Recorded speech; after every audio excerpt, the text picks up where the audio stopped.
Welcome to the Crystal Self-Healer Podcast. I'm Carissa Weaver. On this podcast, we blend the magic of crystals with the science of psychology to help you break free from chaos, ditch the overwhelm, and master your emotions so you can have more energy, get more done, and feel better every day.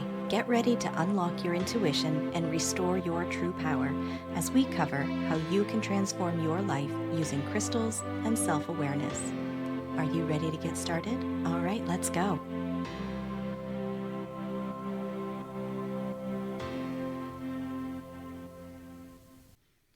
Getting started with crystals, tarot, numerology, or any other mystical practice, there's this chasm each practitioner needs to overcome. For some, this chasm is so profound they never allow themselves to move outside of the learner or student role. When it comes to working with metaphysical tools, there are plenty of fixed qualities that are not transmutable. The Five of Pentacles will always be the Five of Pentacles, like an amethyst will always be an amethyst. Because of these immutable facts, you may find yourself struggling to memorize all the properties and meanings, never moving into feeling proficient or skilled in your practice. If that's you, then this episode is for you. I'm going to share one thing you can incorporate into your readings and sessions that takes your practice to a whole new level. By the end of this episode, you'll feel empowered to put the reference books aside and make your crystal and tarot practice your own by tapping into your personal experience. There are a few questions that I get asked more than any others, and one of them is related to knowing what crystal does what and remembering what each tarot card means. I mean, who hasn't approached learning about their metaphysical tools from the memorization angle, because that's what's worked for you when you were in school? There's a problem with this approach, though.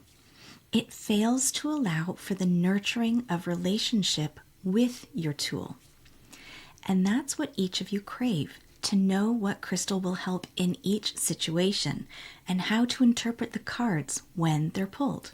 That intimate relationship can be learned, but there's another thing you can do that can break through the block if you've been trying to memorize all the things while feeling like there's little to no progress. The problem isn't that you've memorized cold, hard facts about the crystal properties or the tarot meanings. It's that you haven't linked those meanings and properties to your own personal mythology. The stories, narratives, and through lines that make things make sense for you. The card inspiration this week is the Ten of Wands. Depicted in this card, you see the central figure with their head buried in the 10 wands they are carrying. They are leaning forward as they appear to be heading toward the homestead off in the distance. The wands they are carrying are somewhat haphazard, indicating that this load may be heavy or somewhat unruly.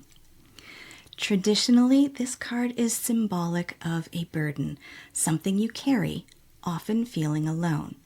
And that's why this card relates to our topic today.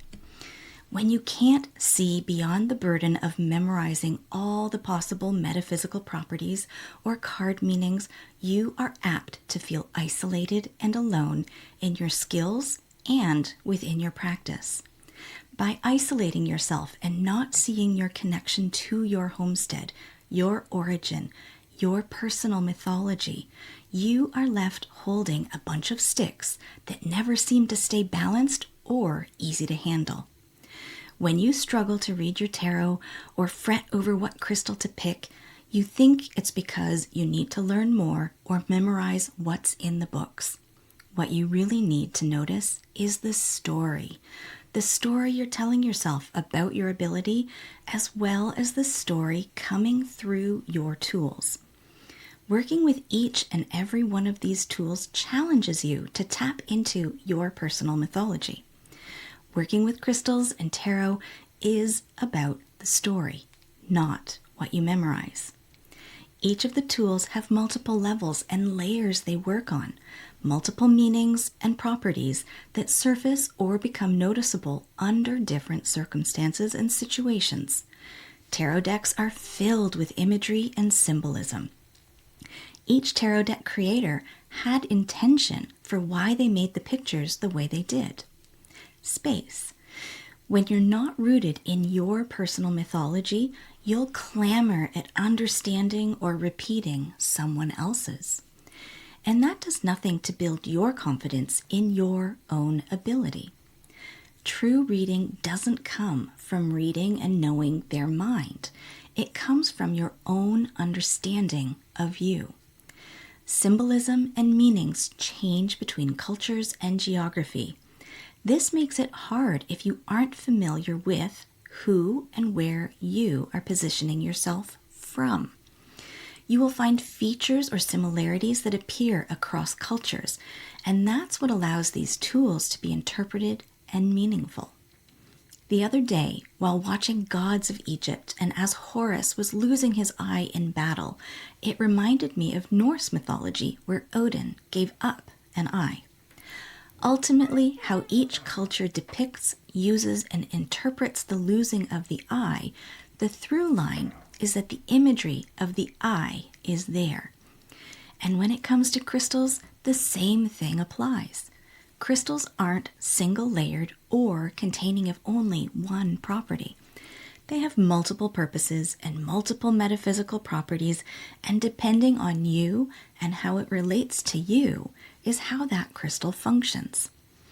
Knowing your personal mythology helps you make sense of these tools, and when you're able to share their symbolism and meaning through story, it will crack open your ability to easily work with your crystals and tarot. There is no limit to how far you can learn about symbolisms or uses for tarot and crystals. There will be some that make sense and ultimately resonate for you, but again, it always comes back to understanding the story, your story of it, for making sense that helps you integrate this as something that is yours.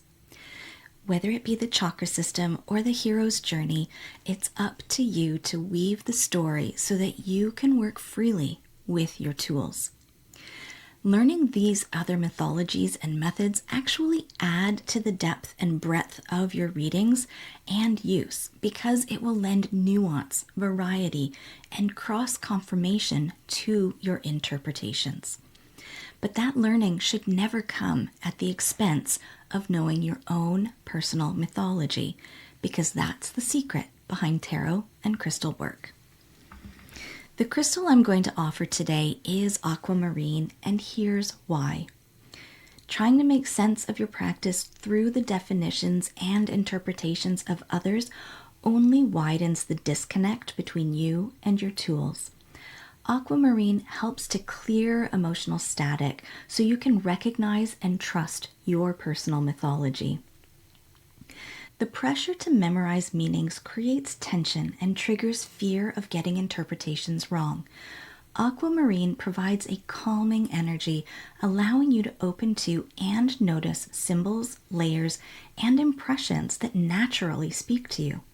The more you follow those cues, the more confident you feel in your readings and interpretations. When you're feeling burdened by too much to remember, Aquamarine supports you in releasing the attachments you have to old beliefs, patterns, and relationships that hold you back from a more aligned experience. Knowing your interpretation and speaking it are two different things. Aquamarine clears and activates your throat chakra, helping you overcome the fear of speaking your higher truth. At the end of the day, you will need to learn some stuff in order to work with your crystals and tarot proficiently. But the good news is that most of that learning has already been done throughout your earlier years of life. Growing up, all the stories you listened to and the way you were socialized within your family and community is ripe with the symbolism and meaning you can and will use to solidify your personal mythology. The work ahead of you is releasing the burden and clearing the way for you to see it reflected in your practice in a way that feels aligned. If you're ready to start understanding your personal mythology, that's where the Crystal Self Healer Members Portal comes in, a space designed to support you right now as you uncover where you hold stories and beliefs that hold you back. Inside the portal, you get that support and more, giving you tools to begin shifting patterns in your life today.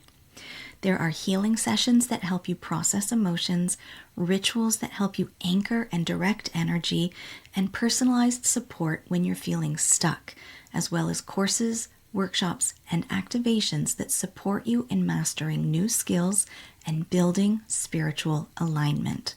I'm excited to announce that starting in January, a new tarot course will be added to the portal, and you can check it out by using the link in the show notes.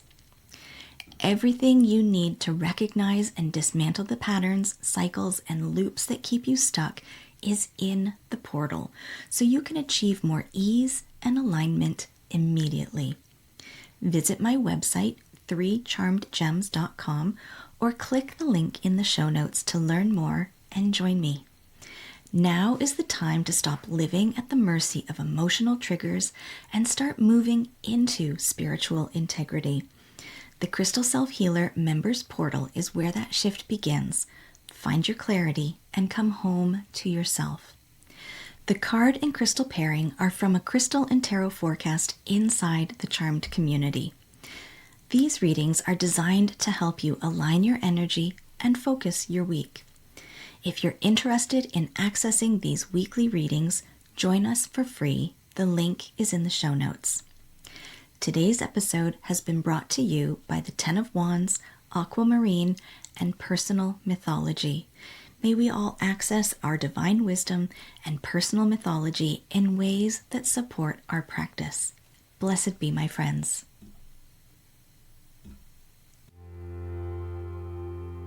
All right, my friends, that wraps up this week's episode. Thank you for joining me here today on the Crystal Self Healer podcast. If you haven't already, hit subscribe, leave a review, and take the What Crystal is Best for You quiz linked in the show notes. Join me again next week as we continue to demystify crystals, how your brain works, and how you can use them so you can have more energy, get more done, and feel better every day.